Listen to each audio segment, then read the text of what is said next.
Already కొన్ని brands already reputed గా ఉంటూ ఉంటాయి, దాన్ని ప్రమోట్ చేయడం ఒకలా ఉంటుంది. సో ఫ్రెషర్స్ ఎవరైతే ఉన్నారో మరి దాన్ని ప్రమోట్ చేయడంలో కూడా దాని వెనక హార్డ్ వర్క్ కూడా అంతే ఎక్కువ ఉంటుందంటారా? చాలా ఇంపార్టెంట్ క్వశ్చన్ అనేది. ఎందుకంటే కొత్తగా మార్కెట్ లోకి వచ్చిన వాళ్ళకి ఐడియాలజీ ఉంటుంది తప్ప దానికి టెస్టింగ్ మెకానిజం ఉండదు వాళ్ళ దగ్గర. అది మార్కెట్ లో సస్టైన్ అవుతుందా అవ్వదా, సక్సెస్ అవుతుందా అవ్వదో తెలియదు. సో వాళ్ళకి మేము వాళ్ళ కోర్ ఫిలాసఫీని మేము తయారు చేస్తాం. ఈ బ్రాండ్ సక్సెస్ కావాలంటే ఈ ఫిలాసఫీ మీకు బాగుంటుంది, ఇలా చెయ్యండి. ఒక బ్రాండ్ కి స్టోరీ నరేట్ చేస్తాం.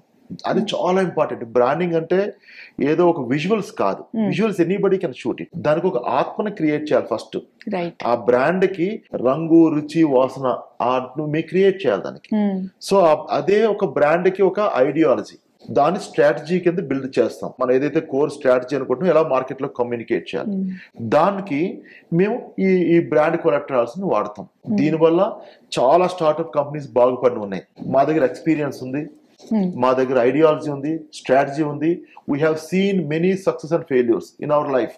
సో వాటిని ఎవరైనా కొత్తగా మార్కెట్ లోకి వచ్చే వాళ్ళకి ఉపయోగించడం ద్వారా వాళ్ళని సక్సెస్ఫుల్ గా చేయడానికి మాకు హెల్ప్ అవుతుంది. స్టార్ట్అప్ కంపెనీస్ కి బడ్జెట్ లిమిటేషన్స్ ఉంటాయి. ఆ బడ్జెట్ లిమిటేషన్స్ ని మేము కొంచెం మేనేజ్ చేయగలుగుతాం. బికాస్ మాది కంప్లీట్ గా 100% ఇన్ హౌస్ కంపెనీ కాబట్టి స్టార్టింగ్ లో కొంత రీజనబుల్లీ చార్జ్ చేసి కొంత పికప్ అయినాక వి చార్జ్ విత్ దెమ్.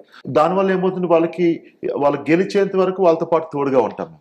ఈ వర్డ్ చాలా బాగుందండి. అసలు అంటే స్టార్ట్అప్ కంపెనీస్ అంటే కొంచెం చాలా కష్టపడుతూ ఉంటారు వాళ్ళని ప్రమోట్ చేసుకోవడానికి.